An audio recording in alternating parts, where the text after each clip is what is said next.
loved. She had to play this cool. Ross reappeared and made for her, his face red from exertion. No exit points to the rear, place backs onto another house, no garden. We've got a problem. She spoke quietly, told him what she'd discovered and waited. Her cousin, ex-police and top private investigator, had years of experience and was the one person she knew who would be able to come up with a solution. Shit, Robin. They might have even had the lad in there, and if we go in, they'll kill him. He might already be dead, she said, the words stinging as she said them. Tom was still out of earshot, pacing up and down the road near the house, a man close to breaking point. We don't have any options. Can you get us in? It's illegal. What choice do we have? We'll claim we heard calls for help and were concerned about individuals inside. Tom had stopped pacing and was chewing at a thumbnail. Robin, she's the key to Brandon's whereabouts. I know. We're going to break in. The quiet way. Ross? Ross pulled out a selection of keys from his pocket. Tom began to protest, but Robin held up a hand. Not now, Tom. He grunted a response. Ross's movements were deft, and within a minute the door lock clicked. Robin slid in first, taking in the gloomy hallway and flight of stairs directly in front of her. She turned around, signalled for Ross to check the rooms downstairs with Tom, and made her way up, one step at a time. The door to the front room, the first room, was shut, the second ajar, and peering around it, she established it was most likely the father's bedroom, a double bed made up hurriedly, clothes hanging in an open wardrobe, and pyjamas thrown on the back of a chair. Her eyes were drawn to a photograph on the bedside table of two teens, fresh-faced and strikingly similar, arms around each other and grins on their face.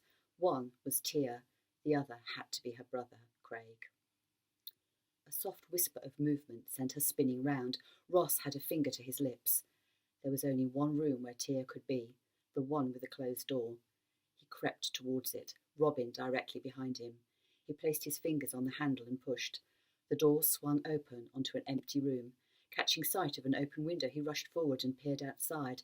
She's done a runner! But where? There's nowhere for her to go. You said the house backs onto another house. Ross leant out of the window. I can't see where she's gone. Tom burst into the room. What's happened? She's escaped. Tom thumped the chest of drawers. No! Tom's cry was loud, yet not so loud as to disguise a small noise, a whimper. Robin took a step forward to the closet, yanked on the door and opened it to reveal the girl curled up inside. Robin hauled her out. No, don't, squeaked Tia, all bravado now vanished. I won't warn you again. Your dad is involved in this, isn't he? There was no punter. Tom edged forward. Tia, Brandon is my son. Please help me find him. She averted her gaze, steeled herself and resumed the frosty stance that had temporarily deserted her. Tom's appeal had produced the opposite effect. He tried again. I failed him as a father many times over. This is the one chance I have to make it right between us. Help me do that, Tia. Robin threw him a look she hoped would silence him. Ross spotted it and drew Tom away. Leave her.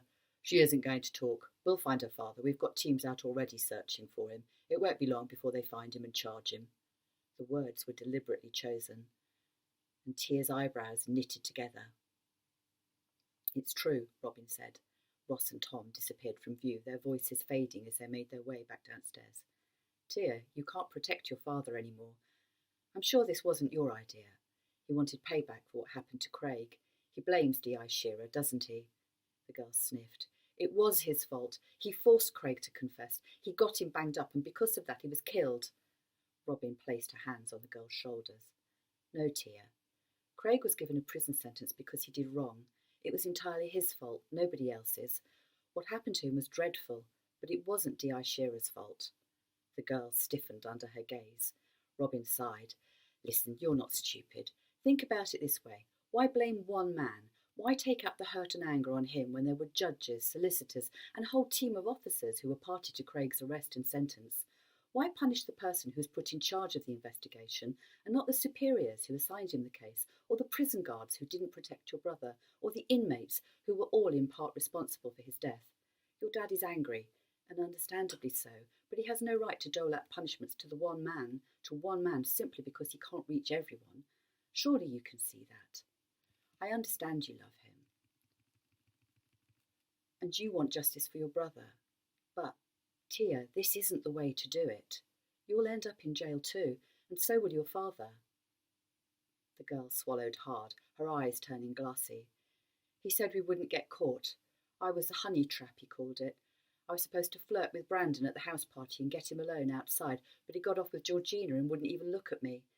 I overheard one of the other students talking about the pop-up party, so I invited her to it and asked her to bring Brandon. It was another chance to get him alone, and it worked that time. Dad paid one of Craig's old mates to ply Brandon with free drugs, and he got so spaced out he fell out with Georgina. I'd been watching him and told him to come and dance with us. He was well out of it. He had no idea what he was doing, and eventually I suggested we went outside for some air. That was the plan, you see. I was to get him to the canal, and Dad was going to jump him there, kidnap him and keep him out of sight for a few days, so his dad would get really worked up about him. He was going to let him go then. It was to teach him a lesson. That's all it should have been, a stupid fucking lesson. Oh. Sorry, I lost it there. A stupid fucking lesson so D.I. Shearer would understand the consequences of his actions. She stopped talking and dropped her gaze. Hairs on the back of Robin's neck lifted as if suddenly chilled. But that's not what happened, was it, Tia? When she next spoke, her voice was little above a whisper. He was only going to scare him, not kill him. The gun went off by accident. It really was an accident. Dad told me to run, to get away from the bridge and go home and wait until he contacted me. I was so shit scared. That's exactly what I did. He's lying low. I've no idea where he is, honest. How did you allow yourself to get mixed up in this? Asked Robin. He's my dad, was the response, and I love him.